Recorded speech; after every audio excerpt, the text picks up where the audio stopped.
Shalom, kembali lagi bersama saya, Pastor Yani Datukarua, Prodi Teologi Kristen, Institut Agama Kristen Negeri Toraja. Firman Tuhan yang akan kita dengarkan bersama, yang terambil dari Injil Lukas pasal 22, ayat pertama sampai ayat yang ke-71. Injil Lukas pasal 22, ayat yang pertama sampai ayat yang ke-71. Lembaga Alkitab Indonesia memberikan judul Rencana untuk membunuh Yesus.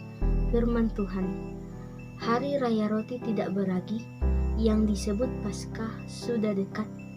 Imam-imam kepala dan ahli-ahli Taurat mencari jalan bagaimana mereka dapat membunuh Yesus sebab mereka takut kepada orang banyak. Maka masuklah iblis ke dalam Yudas yang bernama Iskariot, seorang dari ke-12 murid itu. Lalu pergilah Yudas kepada imam-imam kepala dan kepala-kepala pengawal bait Allah dan berunding dengan mereka bagaimana ia dapat menyerahkan Yesus kepada mereka. Mereka sangat gembira dan bermufakat untuk memberikan sejumlah uang kepadanya. Ia menyetujuinya, dan mulai dari waktu itu ia mencari kesempatan yang baik untuk menyerahkan Yesus kepada mereka tanpa setahu orang banyak. Maka tibalah hari raya roti tidak beragi, yaitu hari di mana orang harus menyembelih domba Paskah. Lalu Yesus menyuruh Petrus dan Yohanes, katanya, "Pergilah, persiapkanlah perjamuan Paskah bagi kita supaya kita makan."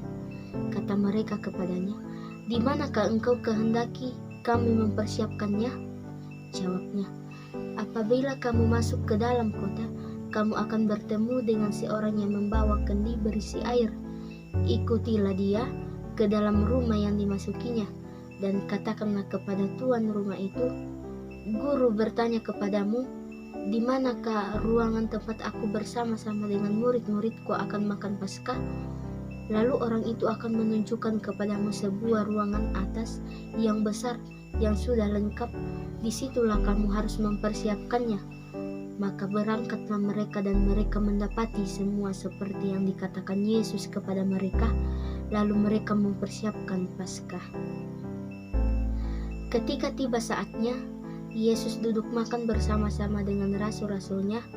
Katanya kepada mereka, "Aku sangat rindu makan Paskah ini bersama-sama dengan kamu sebelum aku menderita. Sebab aku berkata kepadamu, aku tidak akan memakannya lagi sampai ia beroleh kegenapannya dalam kerajaan Allah." Kemudian ia mengambil sebuah cawan, mengucap syukur lalu berkata, "Ambillah cawan ini dan bagikanlah di antara kamu.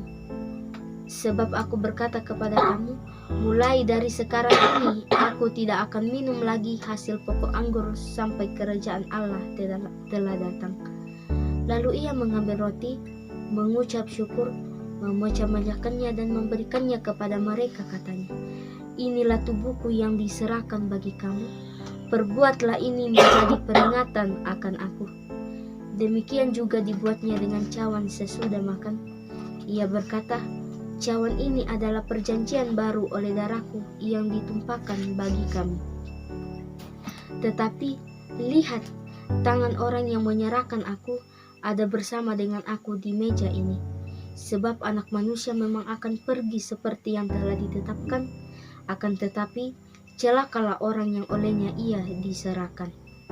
Lalu mulailah mereka mempersoalkan siapa di antara mereka yang akan berbuat demikian. Terjadilah juga pertengkaran di antara murid-murid Yesus. Siapakah yang dapat dianggap terbesar di antara mereka? Yesus berkata kepada mereka, "Raja-raja bangsa-bangsa memerintah rakyat mereka, dan orang-orang yang menjalankan kuasa atas mereka disebut pelindung-pelindung. Tetapi kamu tidaklah demikian, melainkan yang terbesar di antara kamu hendaklah menjadi sebagai yang paling muda, dan pemimpin sebagai pelayan. Sebab siapakah yang lebih besar, yang duduk makan atau yang melayani? Bukankah dia yang duduk makan? Tetapi aku ada di tengah-tengah kamu sebagai pelayan. Kamulah yang tetap tinggal bersama-sama dengan aku dalam segala pencobaan yang aku alami, dan aku menentukan hak-hak kerajaan bagi kamu, sama seperti Bapakku menentukannya bagiku, bahwa kamu akan makan dan minum semeja dengan aku di dalam kerajaanku, dan kamu akan duduk di atas tahta untuk menghakimi kedua belah suku Israel. Simon, Simon, lihat, iblis telah menuntut untuk menampi kamu seperti gandum, tetapi aku telah berdoa untuk kamu supaya imanmu jangan gugur. Dan engkau, jikalau engkau sudah insaf, kuatkanlah saudara-saudaramu. Jawab Petrus, Tuhan, aku bersedia masuk penjara dan mati bersama-sama dengan engkau. Tetapi Yesus berkata, Aku berkata kepadamu, Petrus, hari ini ayam tidak akan berkokok sebelum engkau 3 kali menyangkal bahwa engkau mengenal aku. Lalu ia berkata kepada mereka, ketika aku mengutus kamu dengan tiada membawa pundi-pundi, bekal dan kasut, adakah kamu kekurangan apa-apa? Jawab mereka, suatu pun tidak.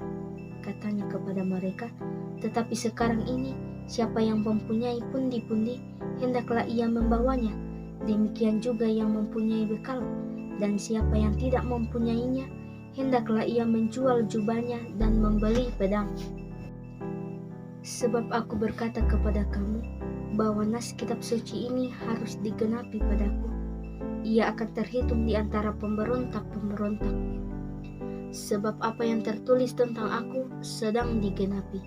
Kata mereka, Tuhan, ini 2 pedang. Jawabnya, sudah cukup.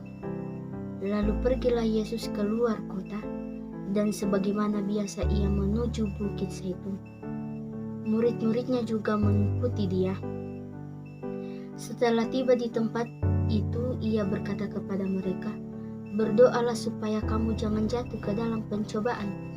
Kemudian ia menjatuhkan diri dari mereka, kira-kira 1/4 batu jaraknya.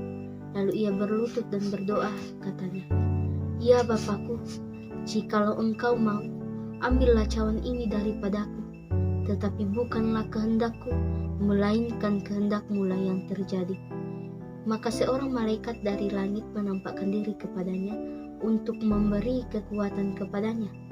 Ia sangat ketakutan dan makin bersungguh-sungguh berdoa. Bulunya menjadi seperti titik-titik darah yang bertetesan ke tanah. Lalu ia bangkit dari doanya dan kembali kepada murid-muridnya.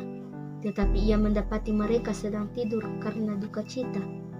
Katanya kepada mereka, mengapa kamu tidur? Bangunlah dan berdoalah, supaya kamu jangan jatuh ke dalam pencobaan. Waktu Yesus masih berbicara, datanglah serombongan orang, sedang muridnya yang bernama Yudas, seorang dari kedua belas murid itu, berjalan di depan mereka. Yudas mendekati Yesus untuk menciumnya, maka kata Yesus kepadanya, Hai Yudas, engkau menyerahkan anak manusia dengan ciuman? Ketika mereka yang bersama-sama dengan Yesus melihat apa yang terjadi, berkatalah mereka, Tuhan, mestikah kami menyerang mereka dengan pedang? Dan seorang dari mereka menyerang hamba imam besar sehingga putus telinga kanannya. Tetapi Yesus berkata, sudahlah itu. Lalu ia menjamah telinga orang itu dan menyembuhkannya. Maka Yesus berkata kepada imam-imam kepala dan kepala-kepala pengawal bait Allah, serta tua-tua yang datang untuk menangkap dia, katanya, sangkamu aku ini penyamun, maka kamu datang dengan lengkap, dengan pedang dan pentung, padahal tiap-tiap hari aku ada di tengah-tengah kamu, di dalam bait Allah, dan kamu tidak menangkap aku. Tetapi inilah saat kamu, dan inilah kuasa kegelapan itu. Lalu Yesus ditangkap dan dibawa dari tempat itu. Ia digiring ke rumah imam besar, dan Petrus mengikuti dari jauh. Di tengah-tengah halaman rumah itu, orang memasang api dan mereka duduk mengelilinginya. Petrus juga duduk di tengah-tengah mereka. Seorang hamba perempuan melihat dia duduk dekat api. Ia mengabata matinya, lalu berkata, juga orang ini bersama-sama dengan dia. Tetapi Petrus menyangkal, katanya, bukan, aku tidak kenal dia. Tetapi berapa lama kemudian seorang lain melihat dia lagi, lalu berkata, "Engkau juga seorang dari mereka." Tetapi Petrus berkata, "Bukan, aku tidak." Dan kira-kira sejam kemudian seorang lain berkata dengan tegas, "Sungguh, orang ini juga bersama-sama dengan dia, sebab ia juga orang Galilea." Tetapi Petrus berkata, "Bukan, aku tidak tahu apa yang engkau katakan." Ketika itu juga, sementara ia berkata, berkokoklah ayam. Lalu berpalinglah Tuhan memandang Petrus, maka teringatlah Petrus bahwa Tuhan telah berkata kepadanya, "Sebelum ayam berkokok pada hari ini, engkau telah 3 kali menyangkal aku." Lalu ia pergi keluar dan menangis dengan sedihnya. Dan orang-orang yang menahan Yesus mengolok-olokkan dia dan memukulinya. Mereka menutupi mukanya dan bertanya, "Cobalah katakan, siapakah yang memukul engkau?" Dan banyak lagi hujat yang diucapkan mereka kepadanya. Dan setelah hari siang, berkumpullah sidang para tua-tua bangsa Yahudi dan imam-imam kepala dan ahli-ahli Taurat. Lalu mereka menghadapkan dia ke mahkamah agama mereka. Katanya, "Jikalau engkau adalah Mesias, katakanlah kepada kami." Jawab Yesus, "Sekalipun aku mengatakan kepada kamu, namun kamu tidak akan percaya, dan sekalipun aku bertanya sesuatu kepada kamu, namun kamu tidak akan menjawab. Mulai sekarang, Anak Manusia sudah duduk di sebelah kanan Allah yang Maha Kuasa." Kata mereka semua, "Kalau begitu, engkau ini anak Allah?" Jawab Yesus, "Kamu sendiri mengatakan bahwa akulah anak Allah." Lalu kata mereka, "Untuk apa kita perlu kesaksian lagi? Kita ini telah mendengarnya dari mulutnya sendiri." Demikianlah firman Tuhan. Tuhan Yesus memberkati. Amin.